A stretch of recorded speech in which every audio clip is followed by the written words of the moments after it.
नेताजी का चश्मा, लेखक स्वयं प्रकाश।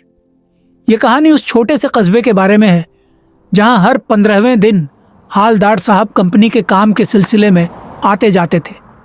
ये कस्बा बहुत बड़ा नहीं था। यहाँ पक्के मकानों की संख्या गिनी चुनी थी और बाजार भी केवल एक ही था। इस कस्बे में लड़कों और लड़कियों के लिए अलग अलग स्कूल थे, एक छोटा सा सीमेंट का कारखाना था, 2 ओपन एयर सिनेमा घर थे और एक नगर पालिका थी। नगर पालिका थी तो कुछ न कुछ करती भी रहती थी। कभी कोई सड़क पक्की करवा देती, कभी कुछ पेशाब घर बनवा देती, कभी कबूतरों की छतरी बनवा देती, तो कभी कभी सम्मेलन करवा देती। इसी नगर पालिका के किसी उत्साही बोर्ड या प्रशासनिक अधिकारी ने एक बार शहर के मुख्य बाजार के मुख्य चौराहे पर नेताजी सुभाष चंद्र बोस की एक संगमरमर की प्रतिमा लगवाने का निर्णय लिया।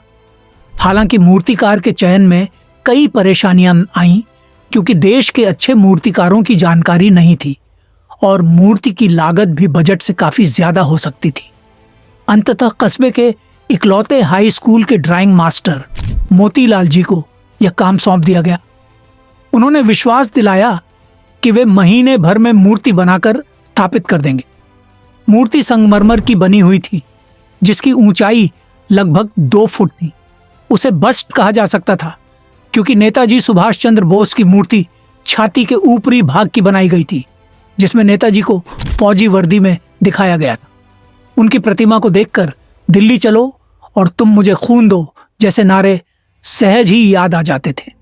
मूर्ति देखने में सुंदर थी, लेकिन इसमें एक विशेष कमी थी जो देखते ही खटकती थी। नेताजी की आंखों पर चश्मा नहीं था, यानी मूर्ति के चेहरे पर चश्मे की आकृति नहीं उकेरी गई थी, बल्कि एक असली काले फ्रेम वाला चौड़ा चश्मा मूर्ति को पहना दिया गया था।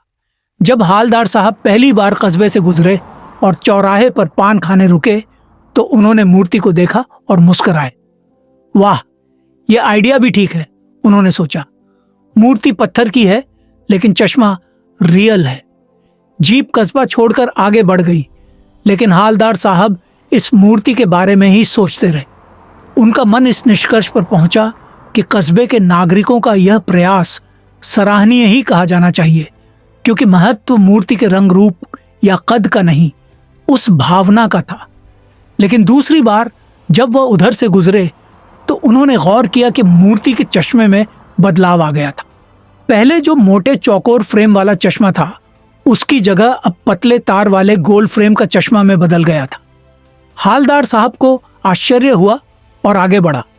वाह, क्या आइडिया है, उन्होंने सोचा। मूर्ति कपड़े नहीं बदल सकती, लेकिन चश्मा तो बदल सकता है। हालदार साहब की आदत पड़ गई थी, हर बार कस्बे से गुजरते समय चौराहे पर रुकते, पान खाते और मूर्ति को ध्यान से देखते। तीसरी बार फिर नया चश्मा था और इस बार उनसे रहा नहीं गया। उनके मन में यह सवाल आया कि आखिर मूर्ति का चश्मा बार बार क्यों बदला जा रहा है। तो उन्होंने पान वाले से ही पूछ लिया, क्या बात है, यह तुम्हारे नेताजी का चश्मा हर बार बदल कैसे जाता है? पान वाले के मुंह में पान था और वह काला मोटा और खुश मिजाज आदमी था।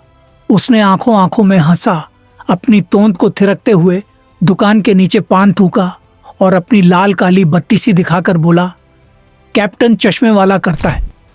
क्या करता है? हालदार साहब कुछ समझ नहीं पाए। चश्मा चेंज कर देता है, पान वाले ने समझाया। क्या मतलब? हालदार साहब अब भी नहीं समझ पाए। कोई ग्राहक आ गया तो उसे वहीं चौड़ा चौकोर चश्मा चाहिए, तो कैप्टन वहीं चश्मा उतार कर दे देता है और मूर्ति पर नया चश्मा लगा देता है। अब हालदार साहब को बात कुछ कुछ समझ में आई। पान वाले की बात से यह समझ में आया कि एक चश्मे वाला था जिसका नाम कैप्टन था। वह नेताजी की मूर्ति से चश्मा बदलता था, मानो नेताजी को बगैर चश्मे का असुविधा हो रही हो। इसलिए वह अपनी छोटी सी दुकान में उपलब्ध गिने चुने फ्रेमों में से एक नेताजी की मूर्ति पर फिट कर देता था। जब कोई ग्राहक नेताजी जैसी चश्मा चाहता था, तो वह मूर्ति का चश्मा निकालकर ग्राहक को दे देता था और फिर मूर्ति को नया चश्मा लगा देता था। लेकिन एक बात अभी भी समझ में नहीं आई, नेताजी का ओरिजिनल चश्मा कहाँ गया? हालदार साहब ने पान वाले से फिर पूछा। पान वाले ने हंसी हंसी में कहा, मास्टर बनाना भूल गया। यह जवाब सुनकर हालदार साहब को यह समझ में आया कि मूर्तिकार मास्टर मोतीलाल ने मूर्ति में पारदर्शी चश्मा बनाना भूल गया था। शायद उसे पत्थर का चश्मा बनाने में कठिनाई आई होगी या फिर पारदर्शी पत्थर बनाने में वह सफल नहीं हो पाया होगा। हालदार साहब को यह सब कुछ बड़ा विचित्र और कौतुक भरा लगा। यही सोचते हुए उन्होंने पान के पैसे चुकाए और जीप की ओर बढ़ने लगे। लेकिन फिर हल्दर साहब पीछे मुड़े और पान वाले से यह सवाल किया, क्या कैप्टन चश्मे वाला नेताजी का साथी था या फिर आजाद हिंद फौज का भूतपूर्व सिपाही? पान वाले ने मुस्कुराकर कहा, नहीं साहब, वो लंगड़ा क्या जाएगा फौज में, पागल है पागल। वो देखो वो आ रहा है, आप उसी से बात कर लो, फोटो वोटो छपवा दो उसका कहीं। हालदार साहब को पान वाले द्वारा एक देशभक्त का इस तरह मजाक उड़ाया जाना अच्छा नहीं लगा। हालदार साहब ने देखा कि एक बूढ़ा लंगड़ा आदमी सिर पर गांधी टोपी और काले चश्मे के साथ एक हाथ में चश्मों से भरी हुई बांस की छड़ी और दूसरे हाथ में एक छोटी सी संदूकची पकड़े आ रहा था। इसे कैप्टन क्यों कहते हैं? क्या यह इसका वास्तविक नाम है? हालदार साहब ने पान वाले से पूछा, लेकिन पान वाले ने साफ बता दिया था कि अब वह इस बारे में बात नहीं करेगा। ड्राइवर भी बेचैन हो रहा था, काम भी था। फिर हालदार साहब जीप में बैठकर निकल गए। 2 साल तक हालदार साहब इस कस्बे से गुजरते रहे और हर बार नेताजी की मूर्ति में चश्मा बदलता हुआ देख रहे थे। कभी गोल चश्मा, कभी चौकोर, कभी काला, कभी लाल, कभी धूप का चश्मा। हमेशा कोई ना कोई चश्मा होता। फिर एक दिन ऐसा हुआ कि मूर्ति की आंखों पर कोई चश्मा नहीं था। उस दिन पान की दुकान भी बंद थी। चौराहे की अधिकांश दुकानें बंद थीं।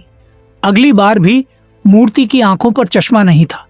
हालदार साहब ने पान खाया और धीरे से पान वाले से पूछा, क्यों भाई, क्या बात है? आज तुम्हारे नेताजी की आंखों पर चश्मा नहीं है? पान वाला उदास हो गया। उसने पीछे मुड़कर मुंह का पान नीचे थूका और सिर झुकाकर अपनी धोती के सिरे से आंखें पोंछता हुआ बोला कि कैप्टन, चश्मे वाला अब नहीं रहा। हालदार साहब को यह खबर सुनकर काफी दुख हुए। फिर पान के पैसे चुकाकर जीप में आ बैठे और रवाना हो गए। अगली बार फिर से उस रास्ते से गुजरे। हालदार साहब ने सोचा, आज वहां रुकेंगे नहीं, पान भी नहीं खाएंगे, मूर्ति की तरफ देखेंगे भी नहीं, सीधे निकल जाएंगे। ड्राइवर से कह दिया, चौराहे पर रुकना नहीं, आज बहुत काम है, पान आगे कहीं खा लेंगे। लेकिन आदत से मजबूर आंखें चौराहा आते ही मूर्ति की तरफ उठ गईं। कुछ ऐसा देखा कि चीखे, रोको! जीप स्पीड में थी। ड्राइवर ने जोर से ब्रेक मारा। रास्ता में चलते लोग देखने लगे। जीप रुकते ही हालदार साहब मूर्ति की तरफ लपके और उसके ठीक सामने जाकर अटेंशन में खड़े हो गए। मूर्ति की आंखों पर सरकंडे से बना छोटा सा चश्मा रखा हुआ था, जिसे शायद बच्चों ने बनाया था। हालदार साहब भावुक हो गए। इतनी सी बात पर उनकी आंखें भर आईं। कहानी खत्म हो गया। अगर कहानी समझ आया हो तो लाइक करके चैनल को सब्सक्राइब जरूर कर दीजिएगा और स्कूल में आपका रोल नंबर कितना है कमेंट में बता दीजिएगा।